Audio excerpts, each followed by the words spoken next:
Hi hello welcome to iView entertainments. Telugu సాహితీ పరిశోధన పితామహుడు వేటూరి ప్రభాకర శాస్త్రి. ఫిబ్రవరి 7 వేటూరి ప్రభాకర శాస్త్రి జయంతి. ఏదో ఒక రంగాన్ని ఎన్నుకుని అందులో జీవితాన్ని గడిపేవారు సామాన్యులు.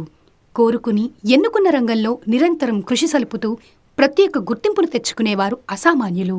కాలోనిన అన్ని రంగాలలో విశేష కృషి చేస్తూ ఆయా రంగాల్లో పరిపూర్ణతను సాధించి నిష్ణాతులై ఒక ప్రత్యేక స్థానాన్ని పొందేవారు మహనీయులు.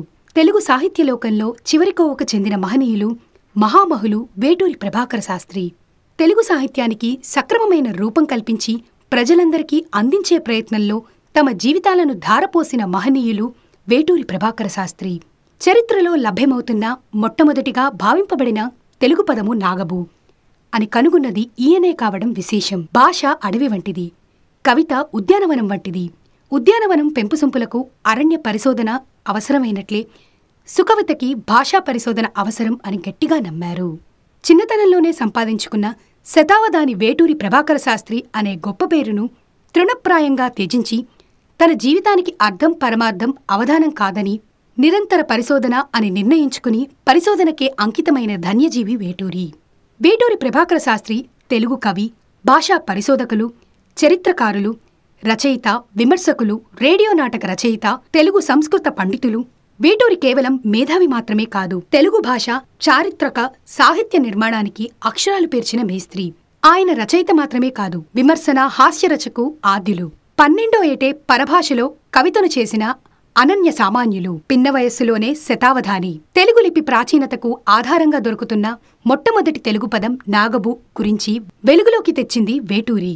తరువాత కాలంలో అది నాగబుద్ధి అనే పేరులో చివరి అక్షరం మరుగైపోగా నాగబు మాత్రమే శాస్త్రికి దొరికిందని పండితులు తేల్చారు. పదం ఏదైనా మన లిపి ప్రాచీనతను వెదకటానికి అది చాలా తోడ్పడిందనేది కాదనలేని వాస్తవం. ప్రభాకర శాస్త్రి నాగబు తెలుగువారి చరిత్ర గురించి కొత్త ఆలోచనలకు దోహదపడిందనేది సత్యం. తొలిసారిగా అన్నమయ్య ఉనికిని లోకానికి చాటి చెప్పింది కూడా ఈయనే.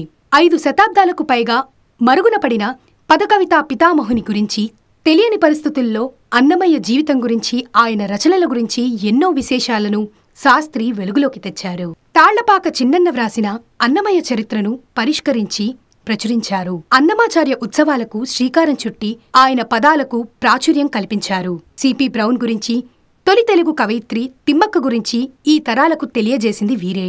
కాలగర్భంలో కలిసిపోతున్న తెలుగు సంస్కృతి చరిత్ర పునరుద్ధరణ కోసం కంకణధారి అయి దీక్షా దక్షులై సిద్ధి పొందిన తాపసి ఈయన. ప్రభాకర శాస్త్రి కృష్ణా జిల్లా మోపిదేవి మండలంలో కృష్ణా నదీ తీరాన ఉన్న పెదగళ్లేపల్లిలో శ్రీవత్స గోత్రజులైన వేటూరి సుందరశాస్త్రి శేషమ్మలకు 1888 ఫిబ్రవరి 7న జన్మించారు. ప్రభాకర శాస్త్రి ప్రాథమిక విద్య స్వగ్రామంలోనే జరిగింది.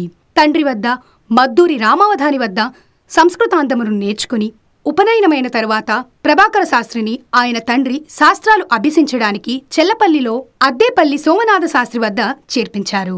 16 ఏళ్ల వయసులో చెళ్లపిళ్ల వెంకటశాస్త్రి బందరు ఉన్నత తెలుగు పాఠశాలలో ఉపాధ్యాయులుగా పనిచేస్తున్నారని తెలిసి కొందరు సహోద్యాయులతో కలిసి అక్కడ చేరారు. తెలుగులో తనకి తెలిసినదంతా చెళ్లపిళ్ల వెంకటశాస్త్రితో ముఖతః వినోదగోష్ఠిలో విని నేర్చుకున్నదే అని ప్రభాకర శాస్త్రి తెలుపుతూ ఉంటారు.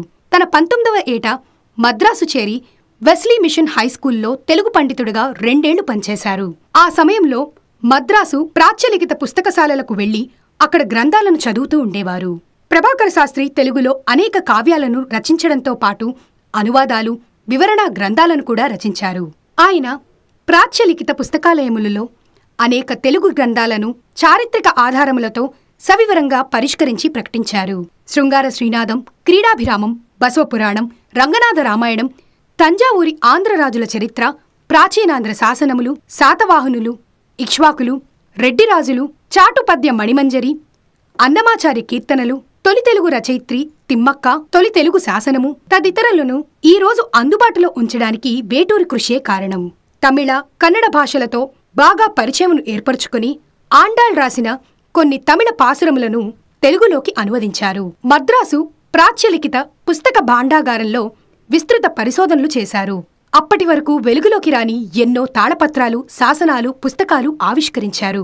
తాను ప్రచురించిన ప్రతి గ్రంథానికి విపుల పీఠిక నిర్మాణం గావించారు. 30 సంవత్సరాలు మద్రాసులోనే ఉండి సాహితీ సరస్వతికి ఎనలేని సేవ చేశారు. శాస్త్రి సంస్కృత రూపకాలను తెలుగులోకి అనువాదం చేశారు. తెలుగు సాహితీ లోకంలో లబ్ధ ప్రతిష్ఠులు, పండితులు, పరిశోధకులు, ప్రాచీన వాంగ్మయ ప్రియులు ఆయన వేటూరి ప్రభాకర శాస్త్రి తెలుగుదేశంలో బాలబాలికలు పాడే పాటలు, పలికే మాటలు, చెప్పుకునే కొన్ని కథలను సేకరించి 1930 సంవత్సరం భారతిలో బాలభాష అనే పేరుతో ప్రచురించారు. ప్రభాకర శాస్త్రిని కవిగా, చరిత్ర పరిశోధకులుగా, శాసన పరిశోధకులుగా, ప్రాచీనాంధ్ర సంకలన ప్రచురణకర్తగా, సంస్కృత రూపకానువాదకర్తగా, తాళపత్ర గ్రంథ వివరణ రచయితగా, అన్నమయ్య సంకీర్తన సాహిత్యోద్ధారకులుగా, అన్నమాచార్య ఉత్సవాలను ప్రథమ ప్రారంభికులుగా తెలుగు ప్రజలు చిరకాలం గుర్తుంచుకుంటారు. ఆయన తెలుగు సాహిత్యంలో చిరస్మరణీయులు, తెలుగువారికి ప్రాతస్మరణీయులు మరియు గర్వకారణం. ఇటువంటి మరెన్నో అప్డేట్స్ కోసం please subscribe to iView Entertainments.